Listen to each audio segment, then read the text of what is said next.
Words appear. Whose plant life is it anyway?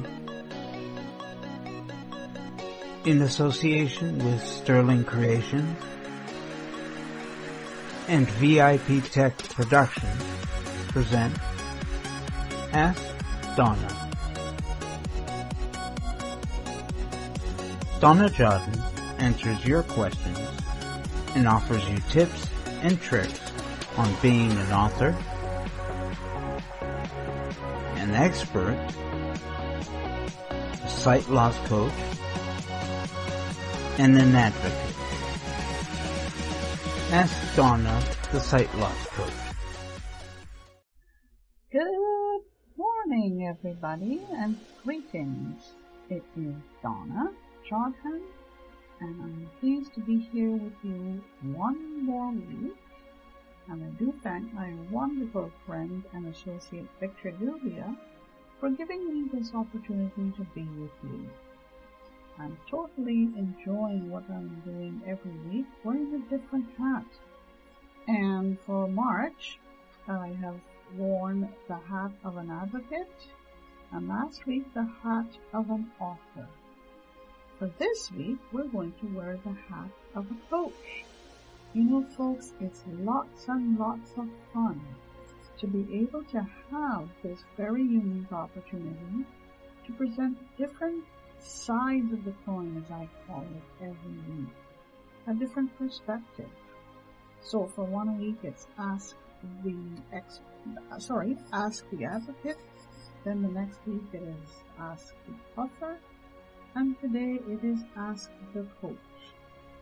I just enjoy it. I really do. And you know what? You can too.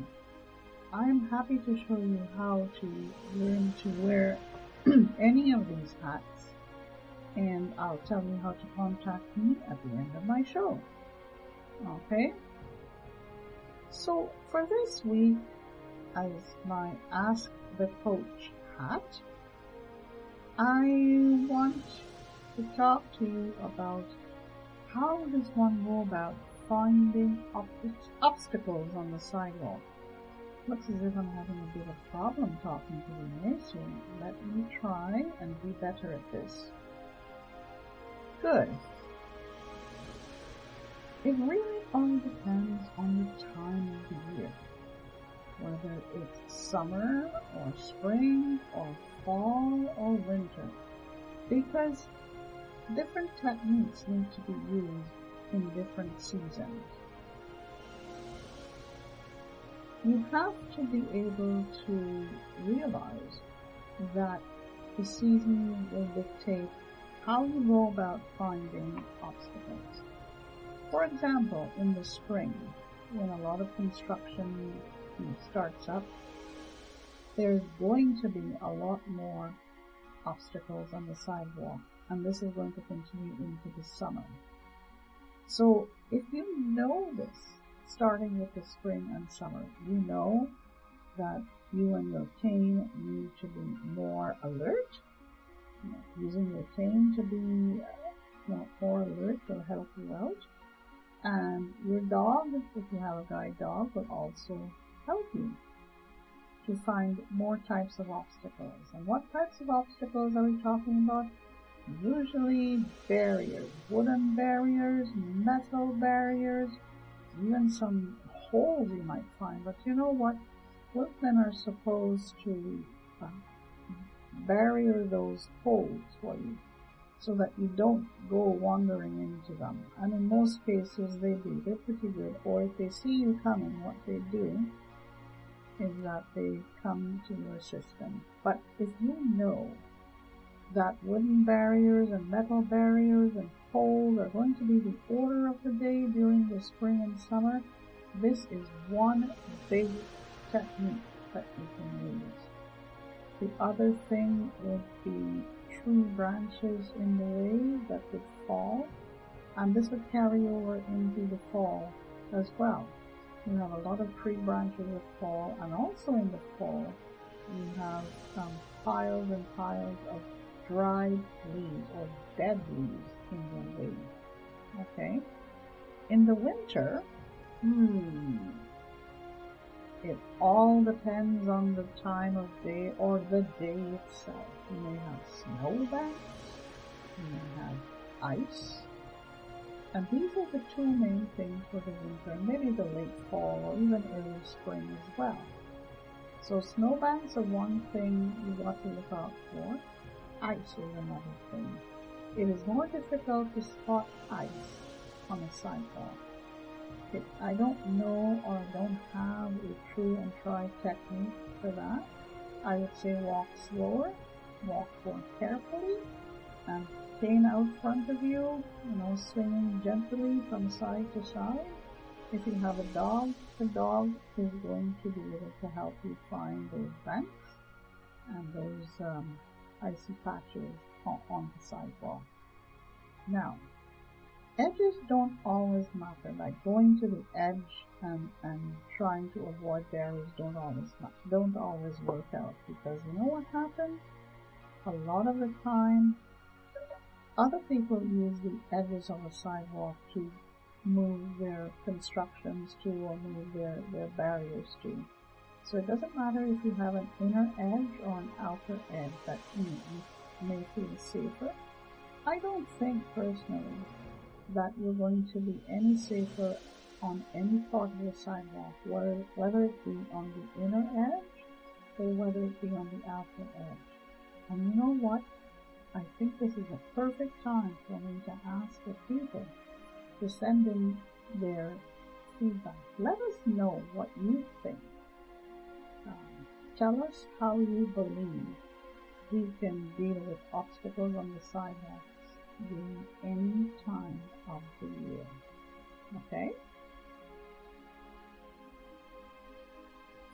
Well, I'm going to again tell you how you can subscribe to my free monthly newsletter. And this monthly newsletter contains all kinds of tips for you. Tips from me as catching up with the coach, tips from me as ask the coach, tips from me, the technological tips. And it's not always all about technological tips. My newsletter is a unique combination of technological news and tips along with technological news and tips. I think it's a unique combination, and since January when I launched it, I've been having lots and lots of great reviews, and people want to have a fair balance between technological tips and non-technological tips. And if you subscribe to this, you'll find that it is a fair balance and there's lots for you to read. My newsletter is called the Blind Lifestyle Newsletter. And you can subscribe to this newsletter for free by going to www.donnajodhan.com/subscribe. I'll spell it out for you. http://www.donnajodhan.com/subscribe, and subscribe SUBSCRIBE. Again, http://www.donnajodhan.com/subscribe.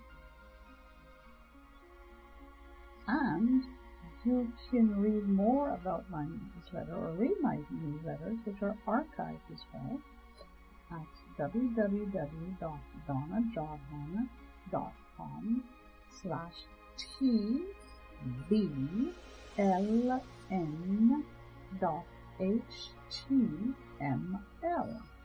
One more time, www.donnajodhan.com/tbln.html.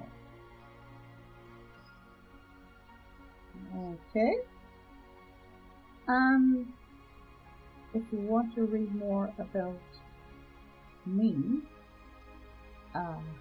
with other tips I have to offer, you can go to www.sterlingcreation.ca/askAnExpert.html. Okay, again, www.sterlingcreation.ca/askAnExpert.html. Now, Sterling Creations is spelled STERLINGCreation.